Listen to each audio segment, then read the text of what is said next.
Okay, we're live.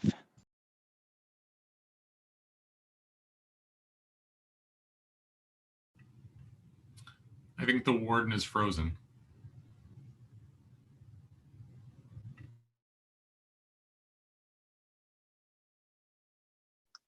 Or she's playing that game where everybody like.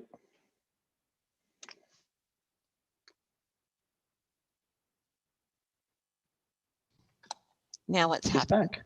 Now I'm back. I think you're back. Yeah. Okay, that was weird. I'm all plugged in and everything. Okay, all right. Technology at its best, right? So I would like to welcome everyone and call to order our Middlesex County Council meeting for Tuesday, March the 9th. Is there any disclosure of pecuniary interest? Yesterday was International Women's Day, and I continue to be in awe by the women I am privileged to be surrounded by.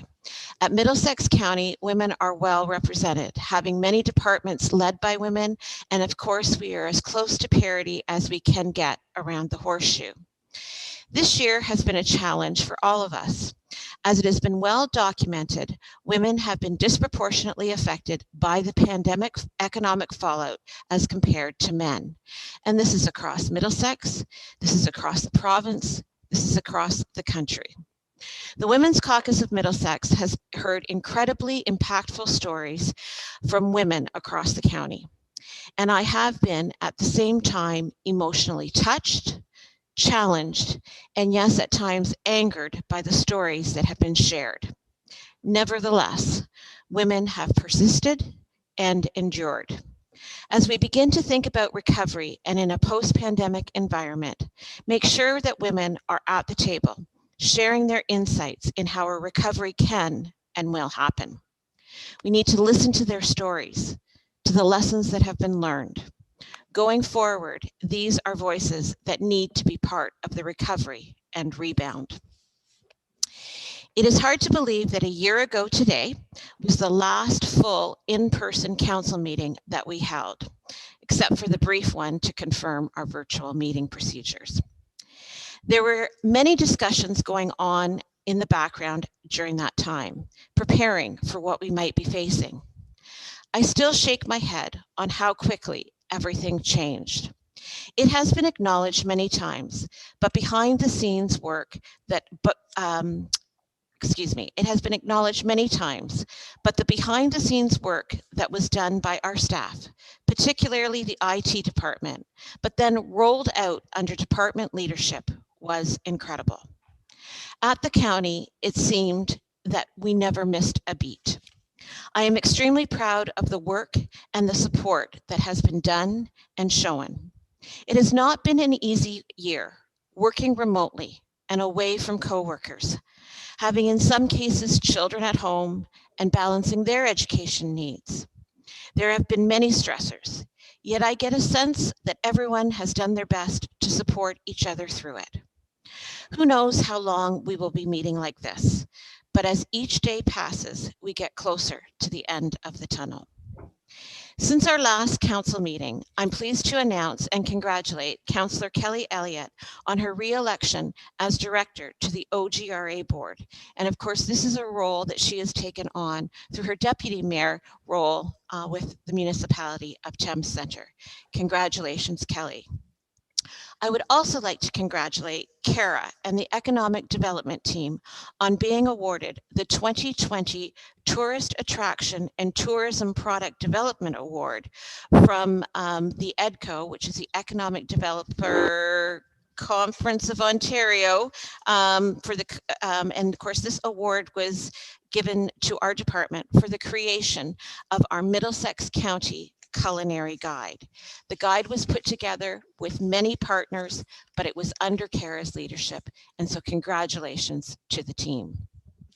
This morning, the 2021 County of Middlesex operating and capital budgets were approved. Highlights of the budget include implementation of the Middlesex County Cycling Strategy, an increase in bridge funding to reflect findings of bridge study, 64.5 kilometers of lane scheduled for reconstruction or rehabilitation. Work is to begin on the Glendon Drive roundabout. Funding of additional 26 center lane kilometer of roads assumed from local municipalities. The addition of 3 new 12-hour ambulances. Additional county resources in order to execute the Economic Development Strategic Plan objectives. Radio Frequency Identification, RFID project to enhance and streamline library inventory control. Information Technology Services, Strategic Plan Development, and a building access control system replacement at Strathmere Lodge.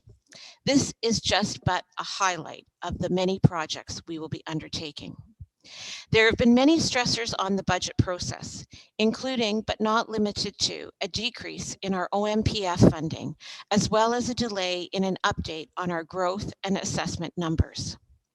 The County of Middlesex delivers a wide variety of programs and services available to the public, such as land ambulance, long-term care, 15 library branch, it's a 15 library branch system, local roadways, social services, economic development, and planning services. This is why the county budget is so important. The budget determines the level of service and the priorities that support our residents, enrich our community, and build for the future. It is clear that even with the challenges of the pandemic, the work of the county has not stopped. As always, there are exciting projects ahead, and I look forward to seeing them put into action during the coming year. We've got in front of us the minutes from our council meeting of February 16th. Is there any business arising from those minutes? Seeing none, if there's no amendments to be made to the minutes of February 16th, then I would look for a mover and a seconder to approve those as presented. Councillor Elliott and Councillor Mayhew. All opposed? And those are carried. We do not have any deputations today. Any inquiries or notices of motion? Moving into reports. The first one is actually a report that I've submitted on behalf of the Middlesex County Women's Caucus. And I won't read the whole report. I trust that you've had the chance to go through it. And it's just a highlight and a report bringing you up to date on the work that the caucus has taken on since we came into formation in October. We've certainly been busy.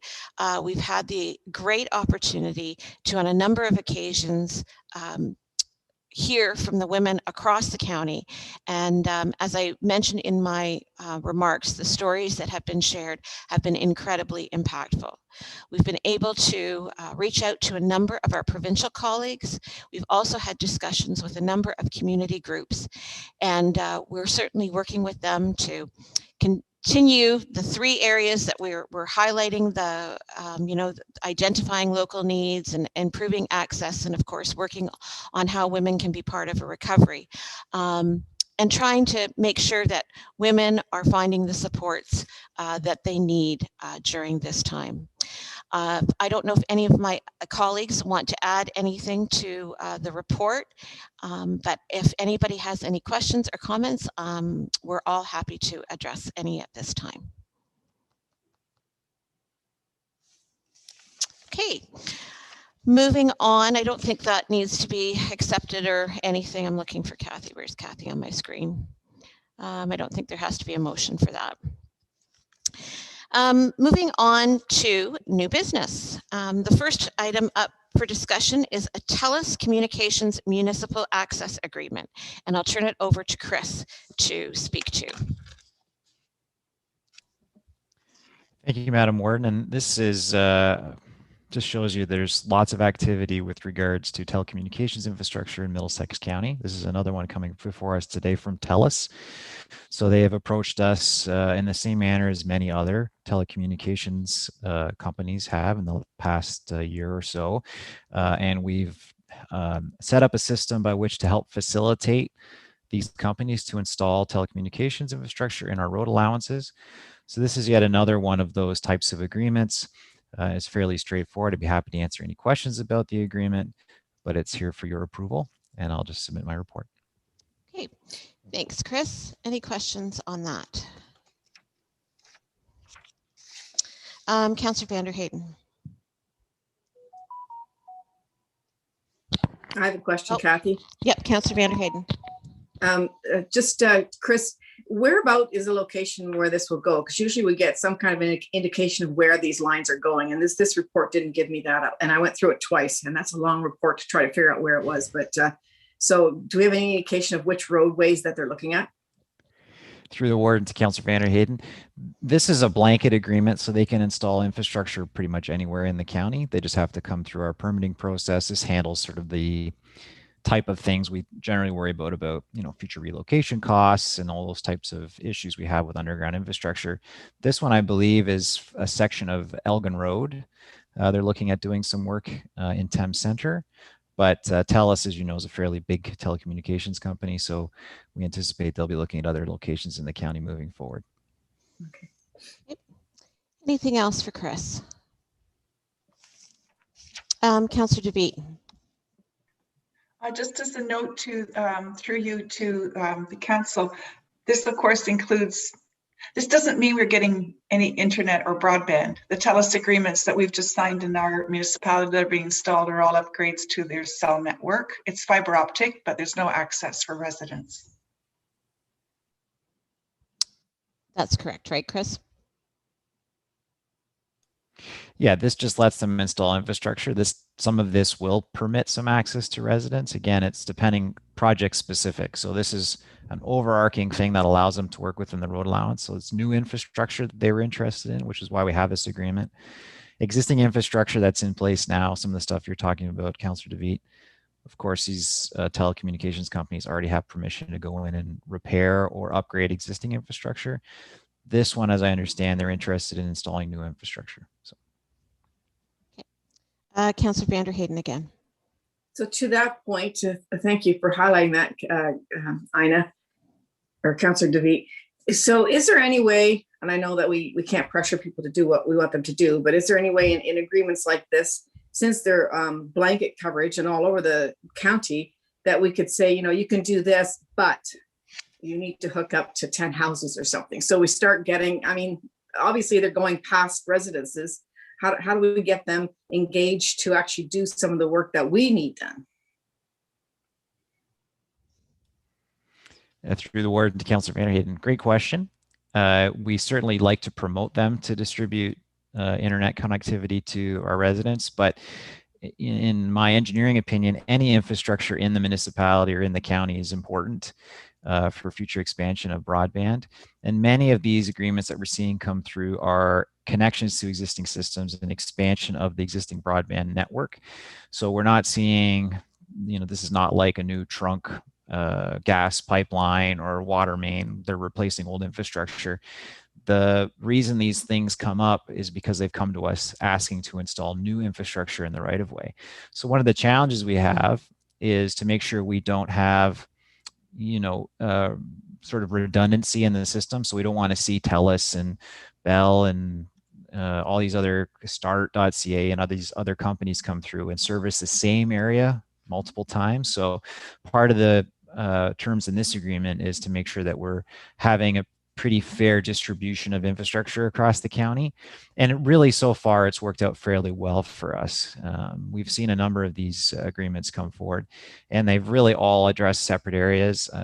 Councillor Mayhew is talking about how there's some work happening right now in Glencoe, and that's a separate agreement that we had with a different telecommunications company. So we're seeing them come. We're seeing the infrastructure be put in the ground. We're seeing connections being made. I know Mount Bridges last year got serviced from NFTC.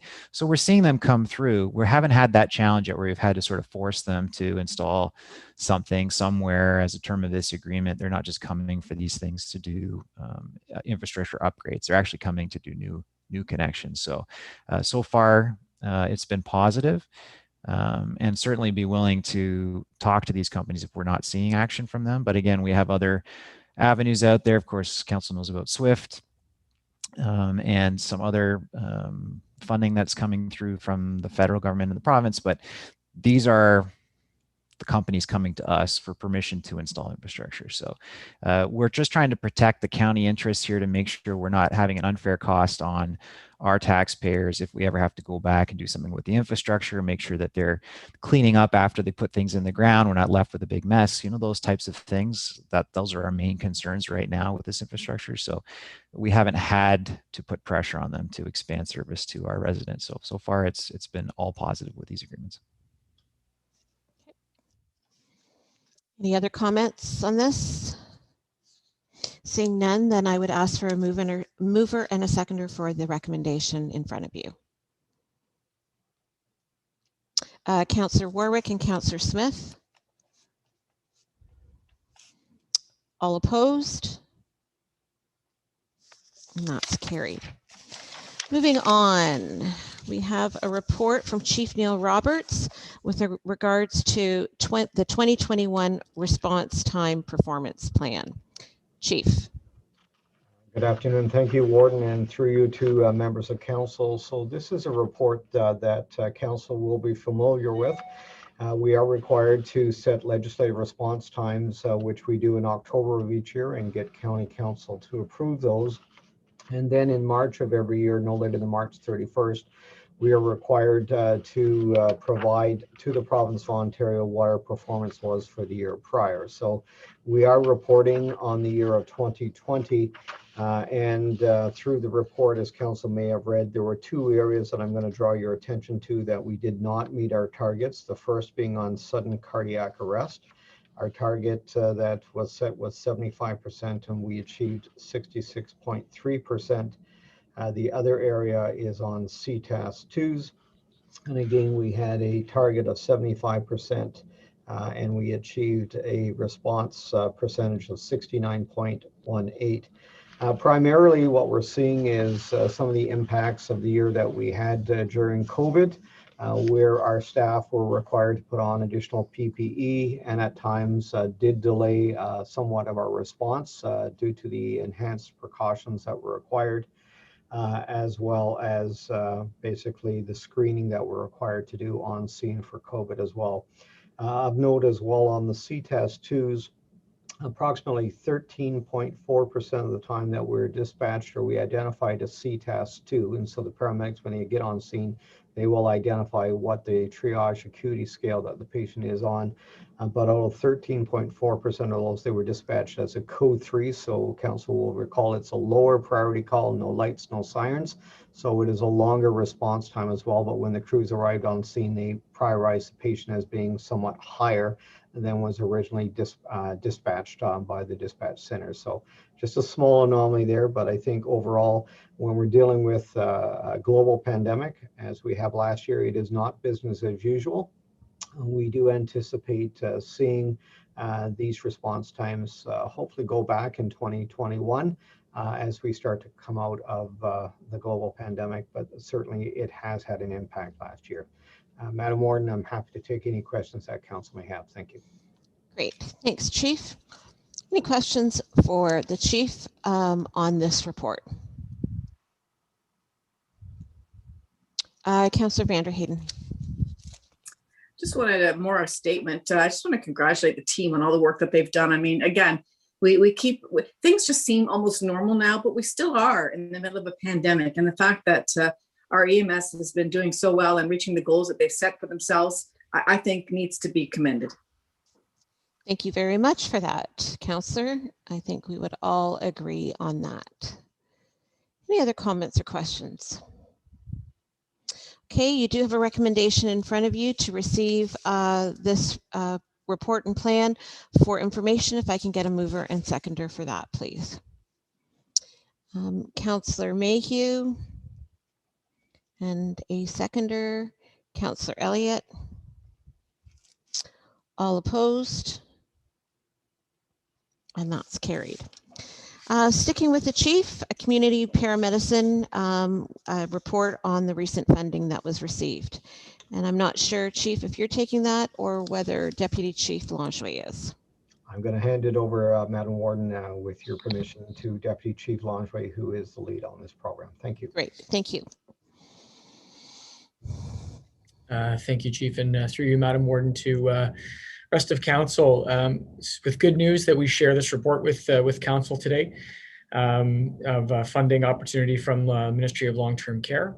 As council will remember, community paramedicine is a program that has been running in Middlesex, London, through the paramedic service since 2015. Since its inception, community paramedicine has been funded externally from the province through the Southwest LHIN and other funding partners, and has not been funded through municipal funds. To date, our program includes includes programming partnerships with the Southwest LHIN, as mentioned, as well as London Police and London Inter-Community Health, providing a number of different services, most notably palliative care to folks in the community who are at end stage and in crisis, as well as providing care to patients of the London Inter-Community Health Program. These are typically vulnerable patients in the community, and we've been working with them over the past 6 months to provide them care.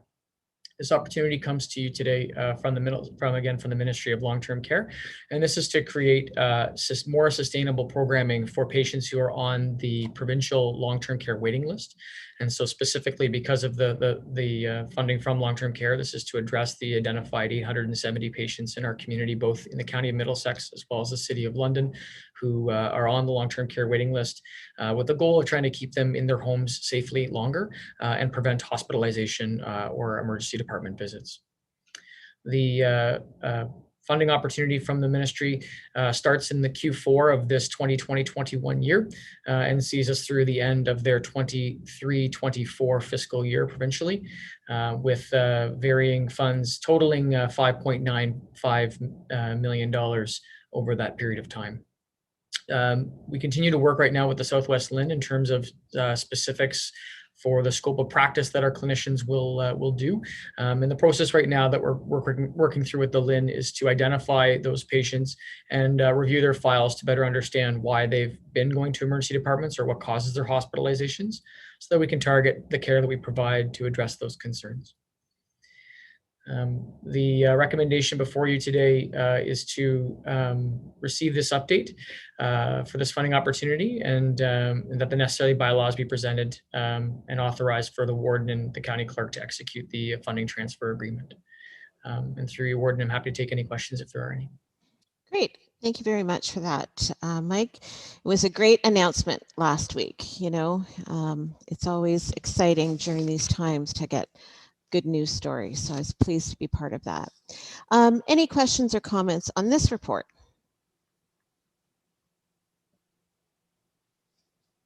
Okay, seeing none, then. Question, Oh, Kathy, sorry. sorry. That's all right. Councillor Vanderheyden.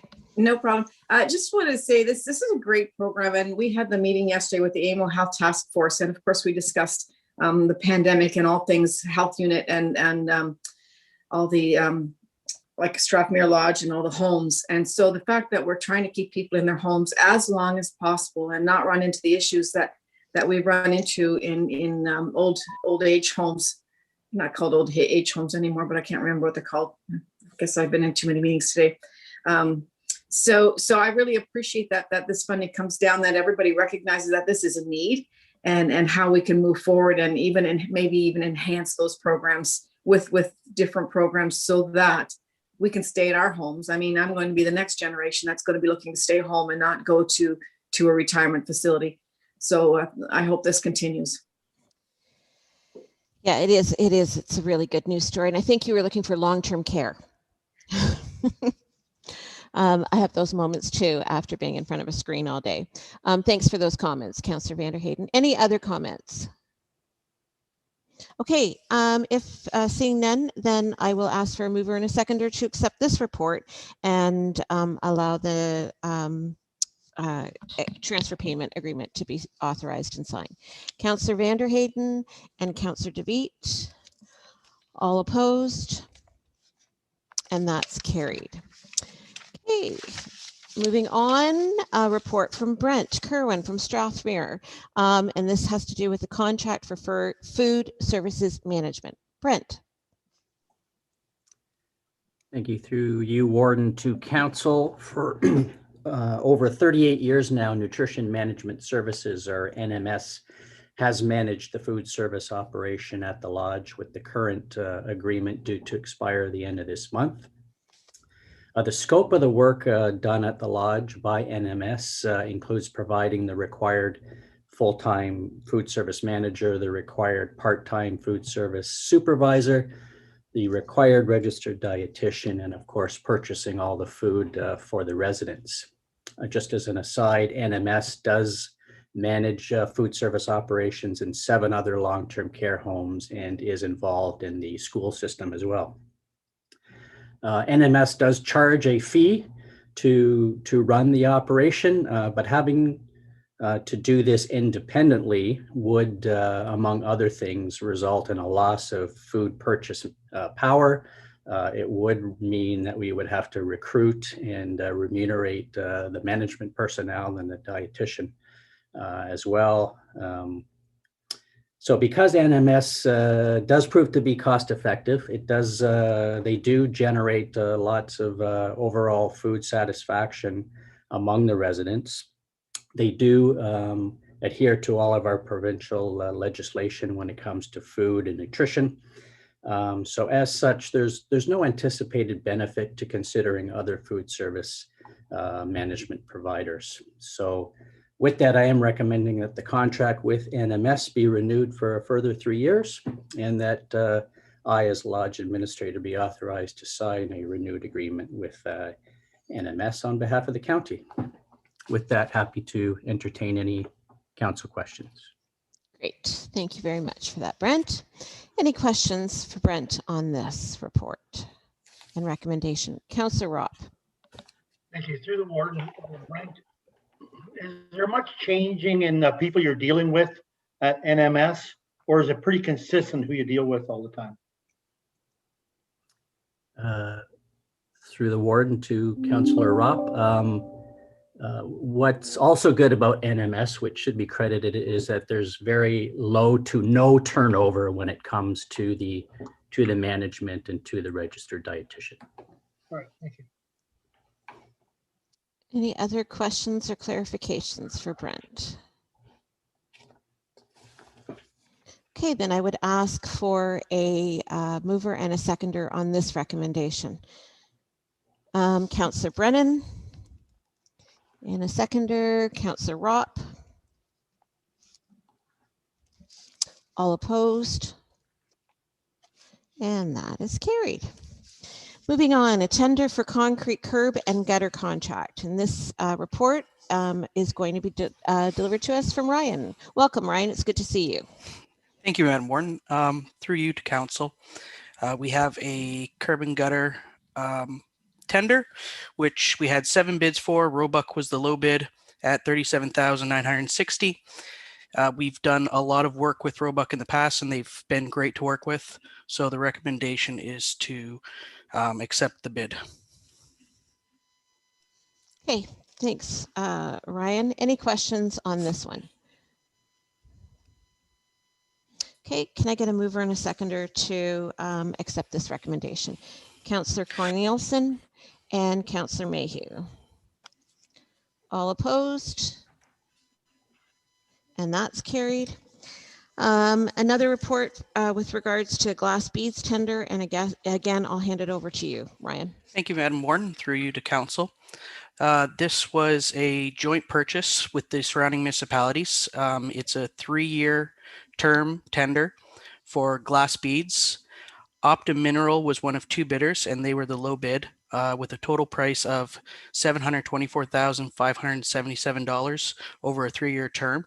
The Middlesex County portion is $113,710.50 for a 3-year term. We haven't worked with Opta in the past, but I have done a little back checking on them, and everyone they've worked for has been more than happy with their product. So I recommend that their bid be accepted. Any questions? Great, thanks. Any questions on this one? Councillor Brennan. Oh, you're muted, John.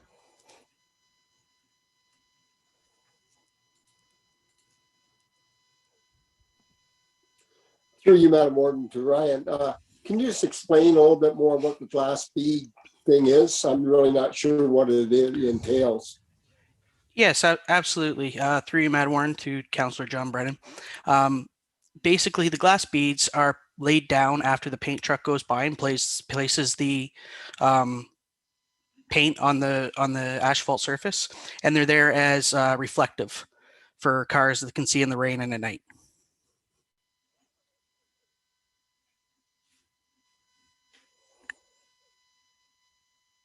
Now I'm muted. Any questions for Ryan? Any other questions or follow-up? Okay, seeing none, then I would ask for a mover and a seconder on this one, please. Councillor Richards and Councillor Warwick. All opposed? And that's carried. And then finally, a tender for traffic paint. Ryan. Thank you, Madam Warden, through you to Council. This was another joint purchase through surrounding municipalities. It's another 3-year contract. The total price for this was $3,760,395, and it was by Ennis Paint. The county portion of this is $775,200 over a 3-year term. Ennis has worked with us in the past. They actually received our last 3-year tender, and we've had no issues working with them. So the recommendation is that their bid be accepted. Great. Any questions on this one? Can I get a mover and a seconder to accept this? Please, Councillor Smith and Councillor Elliott. All opposed? And that's carried. Thanks, Ryan. This is a report from Bill, and it has to do with consulting services with Oneida Nation of the Thames. Bill. Thank you, Warden. Our neighbor, the Oneida First Nation, was left short some management resources for land ambulance service. They're their own provider for land ambulance service, and they approached us some time ago in 2020 to provide some of those services to them. I thought it was fine on a short-term basis to make the executive decision that we would do this, and Neil graciously agreed to provide those services to them at no cost to the municipalities that are the funders of the MLPS. However, the agreement now, the request now is for a longer period of time. In fact, we've put before you an agreement that is for 1 year. And with that in mind, I thought it would be important to bring it to County Council and have you approve the use of Neil as management resources for Oneida First Nation. I think that this is something that we should do to support our neighbors, something that we need to do to help support our neighbors. And we're hoping that over the course of the year that they'll be able to put the management resources in place that they need to continue to provide the service in the way they have in the past. And they're continually reviewing what they're going to do going forward. But for the foreseeable future, or at least for the next part of the year, we're going to be asking you if we can provide those management resources to them. So I'd be glad to answer any questions, Warden. Thanks for that. Any questions on this?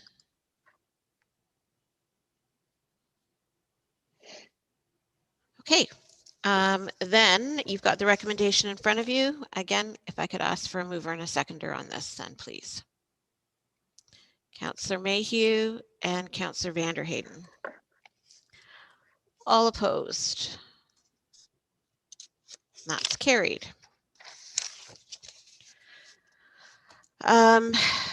Next on the list is a report from Chris Bailey and Cindy Howard, and it has to do with municipal modernization funding and how we're allocating it. And looks like Chris is going to run with it. Thank you, Madam Warden, through you to Council. I know a lot of you have seen very similar reports in front of you over the last couple of weeks as we prepare for intake 2. So for the analysis here, I'm going to go over the background. I'm going to go fairly quickly, and I'll get into it a little bit more in the analysis just to discuss how we're allocating these funds. So the Municipal Modernization Program was developed and launched in 2019. As part of that program, that resulted in one-time funding and a transfer of unconditional modernization funding dollars to 405 of Ontario's municipalities. Middlesex County received 725,000 of these one-time funds. In October 2019, the province, building on its previous investment, launched intake 1 and 2. The first intake period saw applications submitted for service delivery reviews. We discussed this at length in previous council meetings. As part of intake 1, the county, in conjunction with our local municipalities, undertook 2 modernization projects, the payroll services delivery review, as well as the digital transformation top 10 review. The second intake period of this program was recently announced in January. There's 2 different streams of this new intake. One is a review stream and one is an implementation stream. The review stream will see applications submitted for a review of municipal service delivery or administrative expenditures by independent third parties, very similar to what we did during the payroll review and the digital top 10 review.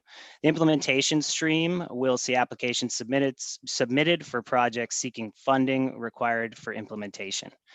To be eligible for the implementation stream, projects must be based on demonstrated evidence of savings to the municipality, and projects must also be cost shared between the province and the municipality seeking funding. As the county has a population of more than 5,000, our cost sharing formula would be a maximum provincial share of the project cost at 65% and a minimum municipal share of project costs at 35%. Another big piece here is to be eligible for funding under this second intake in the implementation stream.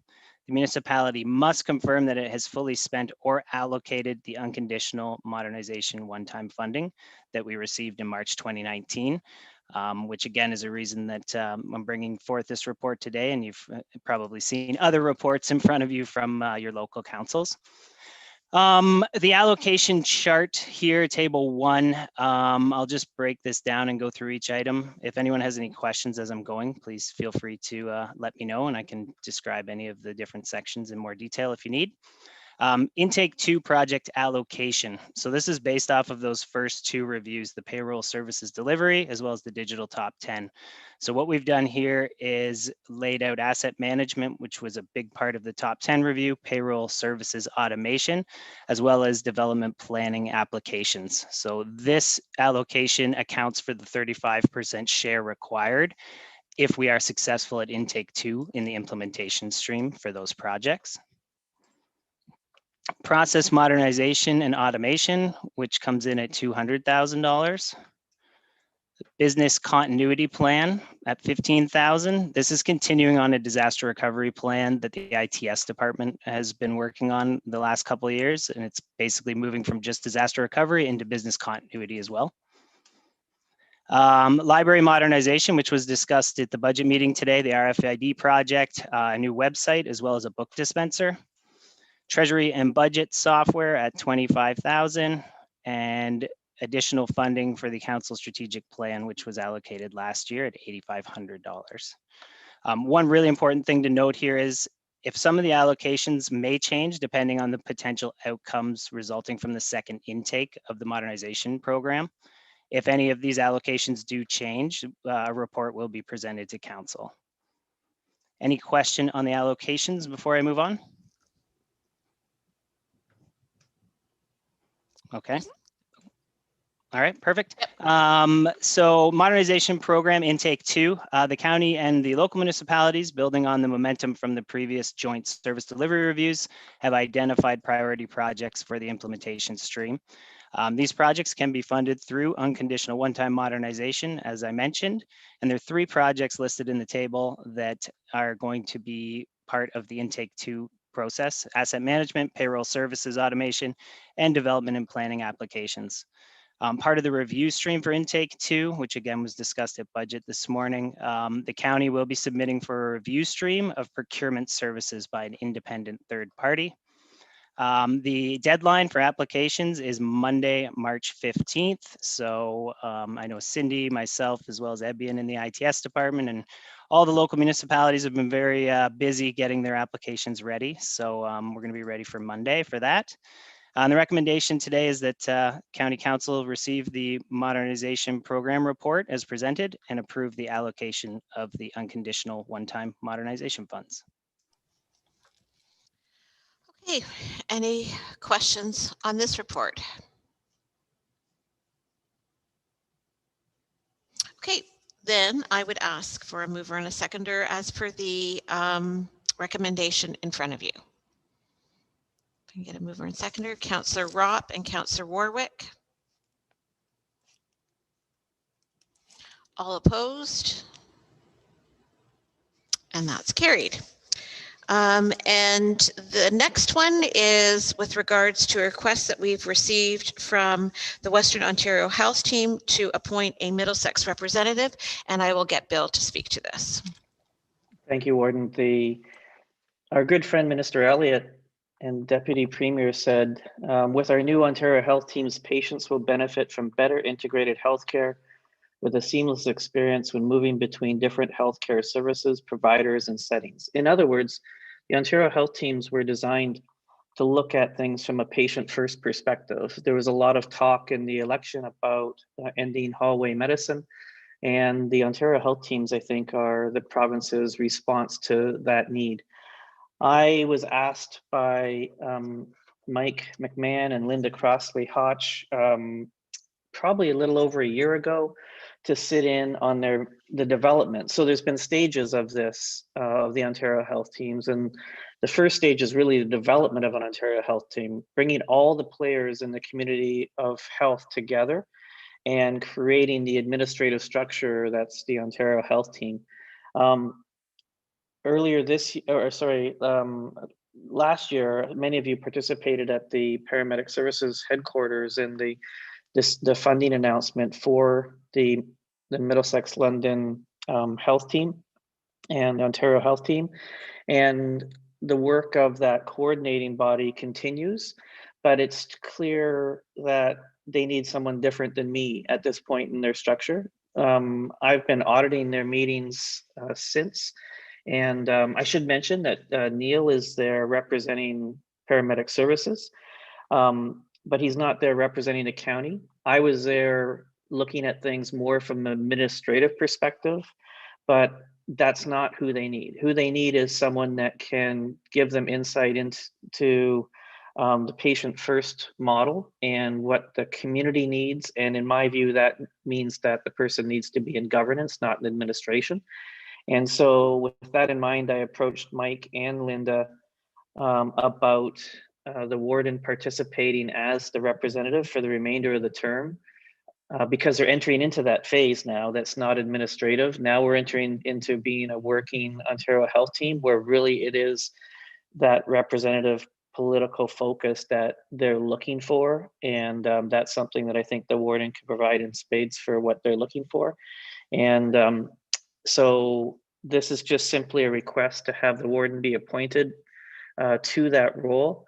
I guess technically she'd be taking over the spot that I had, but as I said, I think I was just there to see what they needed so I could then make a recommendation to you on who should be there, an administrative person or a political person. They have the ability to cover the costs for the warden participating. That's still a little bit to be determined, but this should have zero budget implications, at least to the best of my knowledge now. And and as I mentioned, it would be great if we could appoint the warden at least for the remainder of this term. And then we'll take a look at it again when we do appointments for the next term. Warden? Okay, thanks for that, Bill. Any questions? Councillor Vanderheyden. Thank you. Through the warden, I have no issue putting the warden on the committee. I have no issue with that. My question revolves around so Western Ontario health teams. Now, just in historical, so I get this all straight in my mind. A lot of years ago, we set up health teams in Ontario, like just regular health teams where they actually went to clinics and set up health teams. I think the health team in Ilderton was one of the ones we set up at any rate. And then we got the LHINs that were supposed to be the glue that was between all the service providers. Is this the next level that's taking over from the LHINs, or where does this fit in? Well, there was actually a precursor to that. You may recall in your early days on county council when I was there that Ian Brebner was our representative on the Thames Valley Health Council. So there's been a version of this, I think, in my entire time in Middlesex in some form or fashion. I don't think in the press releases you read about the Ontario health teams, they like it to be called a replacement for the LHIN, but I can understand why you might think that. It feels like that to me. But this is designed to be much less of a ministerial top-down and have a more of a patient-focused bottom-up. Certainly, if you talk to Linda Crossley-Hodge, who's the co-chairperson and a patient advocate, and Mike as well, they will tell you that this patient-centered focus is what makes them different from other types of initiatives in the past, but I understand why you could draw, how you could draw comparisons. And so I see it that way a little bit as well. Thank you for that. I know that years ago I sat on the Thames Valley when they were just starting and they were getting it all organized. I sat in many, many meetings. And then as soon as they actually put their boards together, their actual boards that were going to run these facilities, they didn't want any municipal politicians on there. They just wanted admin. So interesting that is a little bit different. Comes full circle because they have been, I think they have a requirement. It's not just an interest. They have a requirement to have some political representation from the community. And I think it's fantastic. Like, I really have a lot of nice things to say about the work that Mike and Linda are doing, because they recognize very strongly that there's a huge difference between service delivery in Middlesex versus London, and that you need a decentralized model and that you need to think about things completely differently. So I have a lot of time for Mike and Linda, and I think the warden's going to carry that message through too, about how healthcare needs to be thought of differently if you're a patient in Middlesex. You know, even like vaccine clinics, and you know, the warden and I and Linda and Mike have had all kinds of different conversations about how we roll out services in the county where access to the internet is different, public transit is different, caregiver availability is different. You know, even things like cleaning services difference is there. There's a whole pile of things that are different about home care and about care generally in the county versus in the city. And anyways, it's been an interesting conversation, and I'm glad to turn the gavel over to the warden to take it from here. Councillor, or do you have any other follow-up? No, I was going to make the motion, but that's fine. Okay. I'll circle back to you. Councillor DeVete. Thank you. Through you to Bill. Bill, can you just maybe give us a quick overview on your thoughts in terms of how they're funded? The cost of providing services in different geographies is different too, and to the extent that do you get a sense that they are actually funded to do the job they need to do, take advantage of technologies, or I'm just sort of wondering how well they're positioned to make sure that they can be effective. And that's probably outside the scope of talking about representation here. I'm just wondering about the services that our residents can expect and how well they can deliver. Well, there certainly are some big players around the table that do have funding. In the early days of setting up the Ontario Health Team, many of those folks provided in-kind services just to help get things going. So you had the hospital, you had the health unit, you had, you know, some of these bigger bigger health agencies that were doing in kind. I think That's a really tough question to ask, because you're really talking about once the health team is established, will they have the funding to make a difference and to get decentralized models and do things that are more expensive in certain areas? We haven't hit that stride yet. How they're going to be funded and how much money they're going to have. Really, right now, I've only been at the table to the point of the administrative development. And so you can imagine that that's quite a bit different. That's like setting up the county's administrative structure, but not knowing what the tax rate's going to be. So we don't know the answers to the questions, but that might be a good question for the warden in about a year from now. I'm sure she'll have lots of opinions at that time on I'll that. put it on hold. Thank you. Yes. Yeah.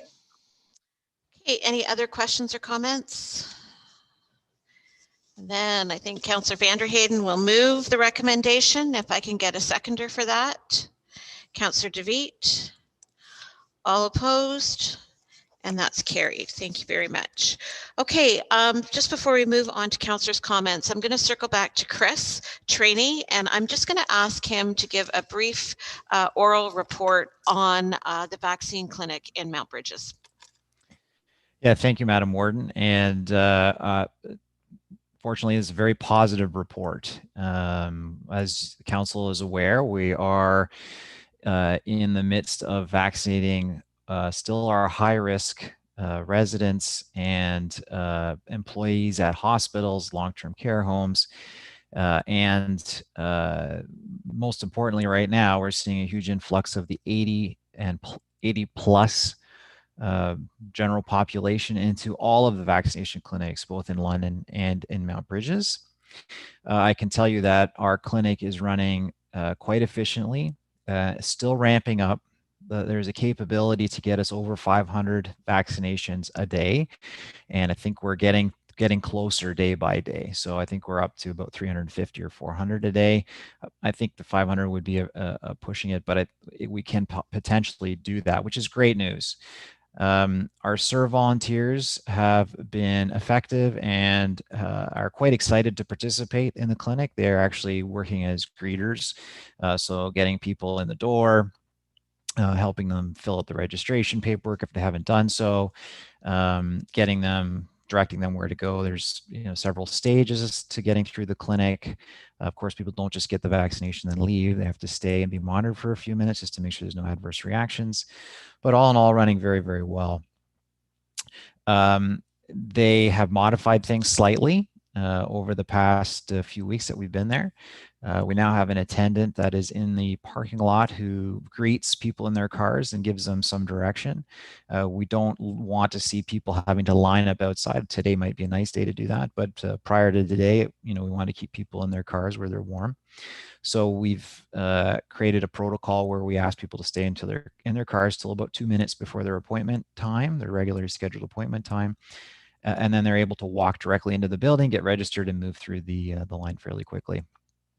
Our staff have dealt well with the challenges in that many of this age group have assistants. So they're helping their families or their assistance workers bring them through the facility.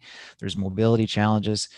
But from all reports, it's very positive. I've heard people say they get emotional coming out of the clinic just because of the positive attitude of everyone working in the clinic and the grateful attitude of everyone who's being vaccinated and going through the clinic, especially these vulnerable people. So it's very, very positive. We're going to continue to participate with our SERV team. We're just in the midst now of getting us into just the beginning of April, at which point we'll phase our SERV team out and have those roles replaced with full-time or part-time positions that will work through the health unit during this long vaccination period. As you may be aware, they've shifted the time between the vaccinations to 4 months. So we're hoping to see most of Ontario vaccinated by June, and then that means we have to go 4 months beyond that to get the second dose for all of those people. So that's a pretty long-term commitment. I certainly don't think it's within the scope of our SERV volunteer team, although I think some of them may want to take these positions, but certainly not to have them there for that long a period of time. But that being said, it has gone very well. It's very positive in Mount Bridges. we have adjusted with the changes, and we've been working very well with the health unit to this point in time. So we're excited to see this continue. Unfortunately, I don't have any more information. I'm not an insider as far as when other groups are going to be opened up. I'll leave that to the health unit to tell us when that will happen, but we're well prepared. It's a finely tuned machine there right now, I can tell you. And we're very happy and thrilled to be participating in it from an emergency management point of view. So, Madam Warden, if there's anything else, I'd be happy to answer any questions. But that's my verbal report on the operation of the vaccine clinic. Great. Thanks very much, Chris. I appreciate it. I already see a couple hands up. Certainly, I'm sure that we all know people that have received the vaccine, and I know I can speak personally of stories that have been shared with me from residents in my community, and they echo exactly what Chris has said about how well run it is, what a great atmosphere it is, and certainly very appreciative of how it's rolling out. And just, I think it came in around noon hour. I haven't had a great chance to read it, but there was a letter that was shared from the health unit with the county and with Strathroy, because I think it's important to remember that this is a partnership with Strathroy as well. But it was shared with a resident that had taken the time to write a letter saying about how she appreciated everything that was being done. So certainly it is positive. So I will go to Councillor DeVete and then Councillor Vanderheyden. Thank you, Warden. Through you to Chris. You used the word well-oiled machine. The resident that the Warden refers to is an 80-year-old from London who got her shot, mentions Mount Bridges Caradoc Community Centre as a site, and she feels compelled to comment on the safety and efficiency at the site as you outline. And she comments, my observations was how well it is run, a well-oiled machine. She notes that a lot of the people there were their 80-plus group. And she said that everyone from site staff to the volunteers were most patient and kind and guiding us through efficiently through the whole process. So exactly as you say, these are people who, as you say, may be vulnerable or need assistance or go with others, but the experience seems to be positive. So kudos to you and your staff for a job well done. And I think, as you say, the partnership there is working really well. So thanks for the update. Thank you very much. And Councillor Vanderheyden.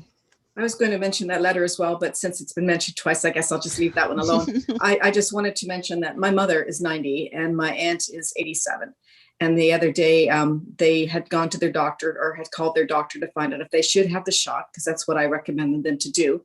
And they said yes. Of course, they have no computer, so they didn't know how to go about doing any of this. So Tuesday morning, first thing, it was Monday or Tuesday, doesn't matter. I got on two computers and kept hitting redial on the phone. The computer was much easier, I have to say. The computer was much easier. You just put their birth date in there and boom. I got them both on the same day, 2 hours apart. So that worked really, really well. But for everyone out there that thought that because my mother and because I'm the mayor, she got in because of me, it was only because I was very tenacious and hitting the computer. It had nothing to do with me having any rights to go first, second, or third. So I talked to her yesterday. Yesterday was when they got the shots, and they both said it was a fantastic experience. She said, my mom said, I was really nervous because when you see it on TV, those needles look really big and really painful. She goes, but I didn't even feel it going into my arm. And everybody was great. And I called her this morning to find out how she was doing, and she said she doesn't feel any after effects. So there's some really good hope and light at the end of the tunnel for all of us. Yeah, thanks. I've heard that comment about the needles too, that the news reports don't do them any favors, but actually having it's not too bad. Bill, I think you wanted to have make a couple comments. Oh, just quickly, Warden, I would say that I've taken a look probably 4 times now at the volunteer schedule for the SERV group that are out there. And Chris and I continue to be impressed that there really are no blank spots in that schedule, because the SERV team, the volunteers that we have, for those of you who have been out there, you know that they've been well trained.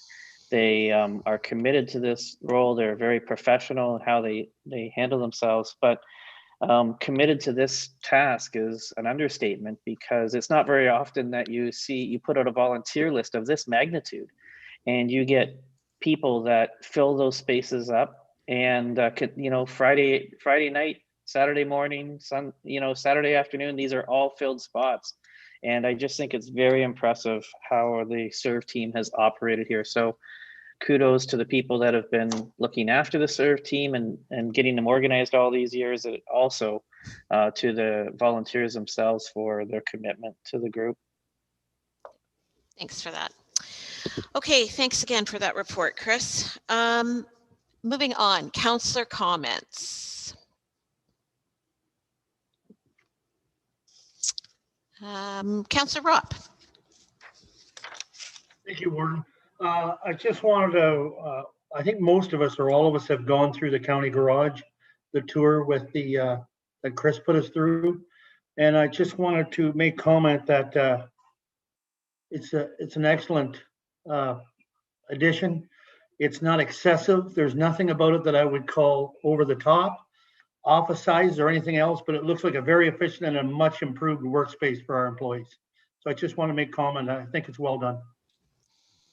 Thank you for that, Councillor Ropp. I think we would all agree on what a great improvement it is. Certainly looking forward to the official opening. Bill? Well, just on the local council visits, it's our intent to show some pictures to the local councillors as well.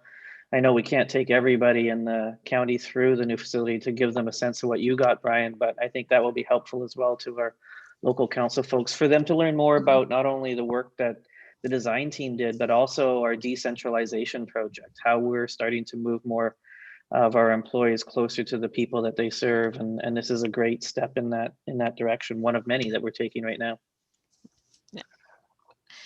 Any other comments or other business from council? Okay, then we'll move on to bylaws. Kathy. We have 4 bylaws today. A bylaw to enter into an agreement with Leeds Employment Services London with respect to participation in the Middlesex County's Ontario Works program. A bylaw to authorize the warden and the clerk to execute a telecommunications municipal access agreement between the Corporation of the County of Middlesex and TELUS Communications. A bylaw to authorize the execution of a consulting services agreement between the Corporation of the County of Middlesex, care of the Middlesex London Emergency Medical Services Authority, operating as MLPS, with Oneida Nation of the Thames, and a bylaw to confirm proceedings of the council for March 9th, 2021. Okay, thanks, Kathy. A mover and seconder for the first and second reading, please. Councillor Warwick and Councillor Elliott. All opposed? And for the third and final reading, first and seconder. Councillor Richards and Councillor Vanderheyden. All opposed? And that's carried. Moving into the Committee of the Whole, we do not have any delegations, but a few action items in front of us. The first one comes from Chris with a report on Middlesex Centre Radio Tower Agreement. Thank you, Madam Warden. Fairly straightforward agreement here. Middlesex Centre, many decades ago, worked with the county to install communications equipment on our tower at Central Garage. And it's to serve for their radio communications for their staff. We have similar type of equipment to help our staff communicate with their handheld radios in their vehicles. It's been a great partnership for, again, several decades, and I'm recommending we pass an agreement for another decade to expire in 2030 to allow for that equipment to remain on the tower and continue to provide that essential service to Middlesex Centre staff. And happy to answer any questions about the agreement. Okay, questions for Chris on this? Okay, then a mover and a seconder as per the recommendation, please. Councillor Mayhew and Councillor Cornelius. All opposed? Carried. Then a report from Brent, and it is with the Southwest Local Health Integration Network Service Accountability Agreement, Annual Declaration of Compliance. Brent. Through the warden, the Lodge's Service Accountability Agreement with the Local Health Integration Network does require an annual council-approved declaration of compliance with the agreement, which is done using a form that comprises Appendix E of the agreement. Just to remind council, this service agreement is a 40-page document that is a requirement of long-term care homes and other service providers such as hospitals. It spells out the host of requirements. It spells out what services the lodge is to provide, and it spells out things like the financial, statistical, and clinical data that must be reported and the timelines of reporting. I am certifying to the best of my knowledge and belief that the lodge continues to fulfill the obligations under the service agreement and that the lodge did so throughout 2020. I'm therefore recommending that the declaration of compliance document be approved for signing by the warden on behalf of the county. Happy to answer any questions to that effect. Okay, thank you, Brent. Any questions or comments on this report?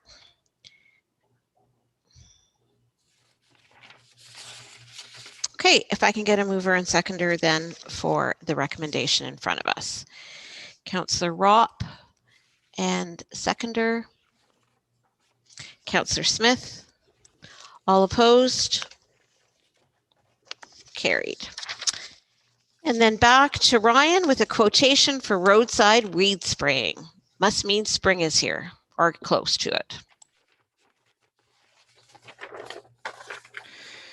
Thank you, Madam Warden, through you to council. We received 2 quotations for this multi-municipality tender, or quote actually. VegTech was the low bid. The county portion of it was $42,146.20 plus HST, and the remaining $29,250 is to be split among the local municipality partners in the quotation. Basically, we recommend that the quotation be approved. Okay. If you have any questions, please let me know.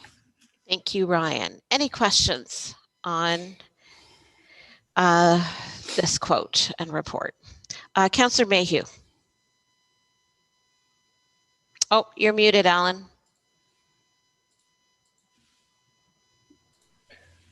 Thank you, Madam Warden. Ryan, I hate to ask this question, but is Phragmites in the equation here with the effectiveness of that spray?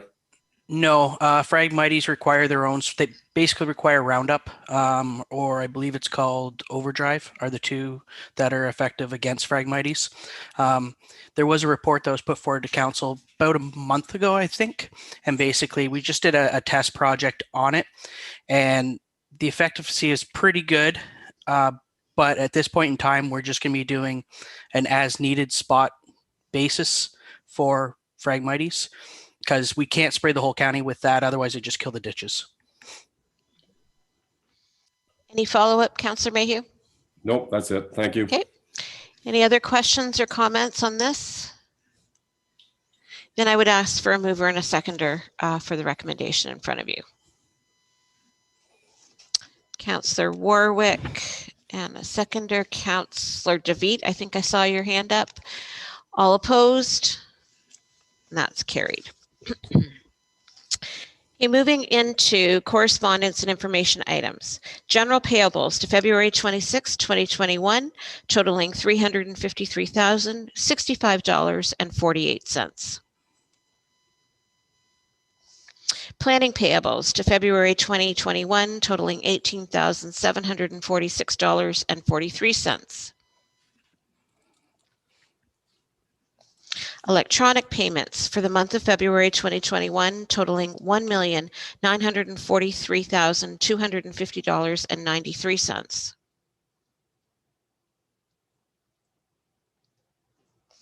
Social service payables to February 26, 2021 totaling $297,620.41. Strathmere Lodge payables to February 26, 2021 totaling $164,875.20. Road payables to February 26, 2021 totaling $1,054,284.13. MLPS payables to February 26, 2021, totaling $745,910.80. IT payables to February 26, 2021, totaling $98,691.11. Economic development payables to February 26, 2021, totaling $19,195.07. And a mover and a seconder to receive those for information, please. Oh, Councillor Vanderheyden, did you have a question? One question, sorry. Yep. It was on the general payables and it's the electronic payables. There are a couple of Visa cards there that are really high. Now, I'm assuming they are for buildings because one is from the library and one is from IT, but they're quite high. So I just wanted, I don't need the answer today, but just to highlight that I'd like to know if that's the correct assumption. Okay, thank you. I'm sure Cindy will get back to you with that. Any other questions on those before I ask for a mover and a seconder? Okay, mover and a seconder to receive those items for information, please. Councillor Richards and a seconder. Do I see a seconder? Councillor Brennan. All opposed? And that's carried. Okay, moving on. Strathmere Lodge occupancy and activity report for January 2021. Letter from the Local Planning Appeal Tribunal with respect to Carruthers B9-2020 Municipality of Southwest Middlesex, advising that the applicant will not be proceeding with the application. Copy of a media release announcing the Middlesex County Economic Development Award top prize at the EDCO Conference for Culinary Guide publication. And I believe that Kara might have the award with her. Do you want to hold it up, Kara? I do. Thank you, Warden. Here it is here for everyone to see. Nicely lit and produced by EDCO. And just if I could, absolutely, express our sincere thanks to all of our partners and to our so hardworking culinary businesses over the course of what was a tremendously difficult year. So kudos to them for all their hard work and partnership in receiving this award. Great. Thanks, Kara. And certainly, I think it was a great guide for 2020. Certainly, I've got a lot of positive feedback on it. So well done. Media release from the Middlesex Centre Archives announcing a grant from the Ontario Trillium Foundation's Resilient Communities Fund. Copy of a letter from Thames Centre to the Thames Valley District School Board Rural Education Task Force with respect to the school retention plan. Councillor Elliott. Yes, through you, the Warden, and I have to apologize because I have an FCM committee of the whole meeting going on in my ear too. So, but this motion was brought forward to Thames Centre and was supported unanimously with it. We know how important our rural schools are to our small communities, and so the Rural Task Force had, along with Mayor Marcus Ryan and Zora Township and Oxford County, had put together this motion, and I know it has been passed throughout various municipalities across the province to support our rural schools, as well as have the school boards work with our municipalities here in the county when they are looking at opening or closing schools or making any changes to ensure that the consultation is being made here with our municipalities. And I would like Middlesex County, and that was part of our motion, for it to be forwarded for Middlesex County to support. And I would hope that Middlesex County would support this. I know this motion was carried as well in North Middlesex, and I know that Councillor Cornelissen, as our representative on the task force, would like to speak as well. So I'll leave the floor to him. Thanks, Councillor Elliott. Councillor Cornelissen. Thank you, Madam Warden. Just for the benefit of council and whatnot, the task force is continuing its efforts and working towards additional recommendations, and has recently conducted a community engagement process called a thought exchange. I don't know if maybe perhaps some members that did actually participate. It was interesting in that 41% of all respondents were actually from the county. And from that process, the task force is assembling additional recommendations to be provided to the school board for implementation regarding rural communities and rural schools and the importance of these resources to community growth and development. However, this time I would support and second Councillor Elliott's recommendations or motion. Okay, thank you. Okay, so Councillor Elliott has moved the support of this, and Councillor Cornelius has seconded. I guess I looked to Kathy, maybe just for clarification, or to either one of them, just is this good just to support this, or will a motion come back from us, or just this is fine? They can make the motion now and support it. Okay. Okay. Is there any further discussion on that? Then all opposed to that? And that's carried. And then I would assume from our end, we will notify Thames Center of the support as well as those copied on the original motion. Correct. Okay. Great. Thank you. Moving on to number 15, a letter from the Association of Municipal Clerks and Treasurers of Ontario, thanking councils for their service during the pandemic. AMO update entitled Social Assistance, Vision Paper released and March break delayed, dated February 11th, 2021. AMO update entitled Access of Persons with Disabilities to Sports, Recreational Facilities during COVID-19 and Greenbelt consultation dated February 17th, 2021.